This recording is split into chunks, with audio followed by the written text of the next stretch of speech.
Season 5 of Only Murders in the Building opens with the funeral of Lester, the Arconia's doorman.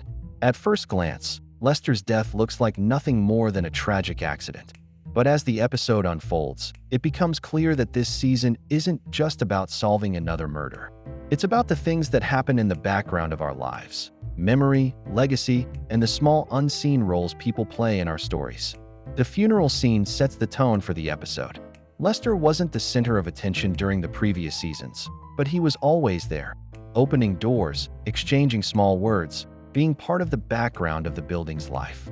His death forces the trio to reflect on what it means when someone who has always been just there suddenly isn't. Oliver is especially shaken. The Hollywood Improv East. That's it? 4 lines? This is a crime against obits. Where's the color? The texture, the charming anecdote that makes everyone say, "That's our guy." They should have come to me. This reaction highlights Oliver's fear of being forgotten, of his own legacy being reduced to a few lines in a newspaper. Oliver has always been loud, dramatic, and eager to be remembered, so Lester's quiet passing hits him harder than expected. Lester likened all the tenants to birds, his favorite hobby, and you were the cuckoo chick, the neediest bird of all, a taker. The taker? I was your husband's favorite tenant. I am no taker. Well, clearly the one thing you never took was a picture with Lester. Ooh. Of course, Only Murders in the Building wouldn't be itself without a twist. Just when it looks like Lester's death isn't a mystery, Oliver finds out that the shrimp he's been holding isn't shrimp at all. It's a human finger. What? Why does the shrimp you're holding have a fingernail? The finger becomes this episode's first true symbol. It's grotesque, but it also represents how death and violence sneak into ordinary spaces. A funeral should be about closure, but the finger reopens everything. The finger also pulls the trio into the orbit of Sofia Caccimelio, a mob widow worried about her missing husband, Nicky. Here, the show plays with expectations. We imagine a mob family as threatening and larger than life. But when we meet Sofia's sons, they're surprisingly unremarkable. Yeah, check it out, fresh merch. It's a Bluetooth speaker. Wait, did you think that was a real gun? Oh my God, wait, maybe Nona was wrong. Maybe we are intimidating enough to be real monsters. Is that a finger? This contrast speaks to one of the themes of the episode: appearances versus reality. Nicky might have looked like a mobster, but beneath the image, he was drowning in gambling, drugs, and mistakes. Sofia wants the trio to find him not to restore some mafia reputation, but to keep the truth from coming out. To her, the appearance of control is everything, even when the reality is crumbling. Charles learns from Sofia that Nicky, usually with his deck of cards, left them. The night he went missing, he left it on my nightstand. I don't know. Maybe it's something. I have a facility with cards. Among other things. For Nicky, the deck of cards represented his identity, a sense of luck or control. Without it, something feels off. For Charles and Mabel, the deck becomes a literal map, guiding them deeper into the mystery.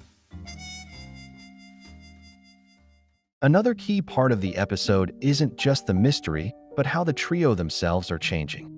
Oliver is trying to balance his marriage and his role in the sleuthing team. For someone who thrives on attention and chaos, his new responsibilities weigh on him.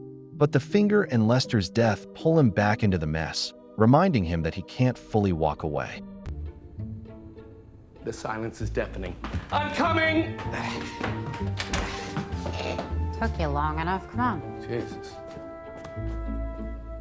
Charles feels hopeless about his future. Everyone else seems to be moving on. Oliver with his marriage, Mabel with her independence, but Charles feels stuck.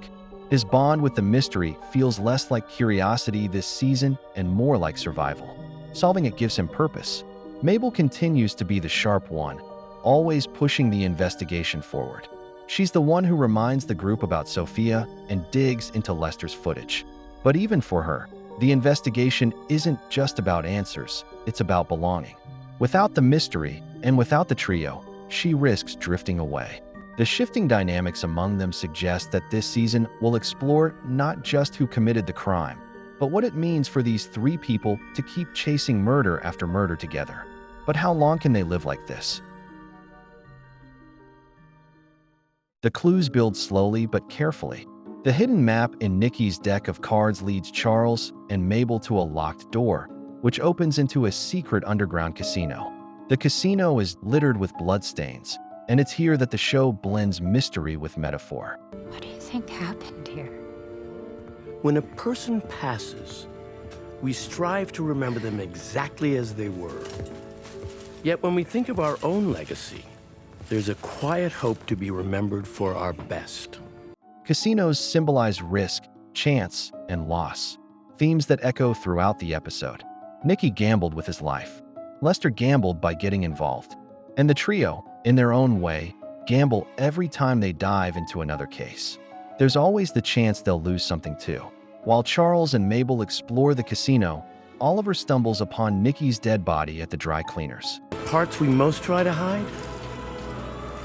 Well, sometimes they slip out into the light. It's a moment that brings everything full circle. What started with a missing finger and a missing mobster now has a corpse. This moment sets up the larger mystery of the season. Who killed Nicky? What was he involved in? And how does Lester, the quiet doorman everyone overlooked, fit into it all? Season 5, Episode 1 feels darker and heavier than past premieres. While still funny and quirky, it starts with death and ends with another. But in between, it raises questions about life, memory, and the hidden risks people take. The finger, the deck of cards, and the casino aren't just clues to the mystery. They're symbols of lives cut short, of risks that backfired, and of the invisible weight of legacy. Lester may have seemed like just a doorman, but in death, he becomes the key to uncovering a much bigger story. Make sure to like and subscribe if you enjoyed this video, and I will see you in the next one.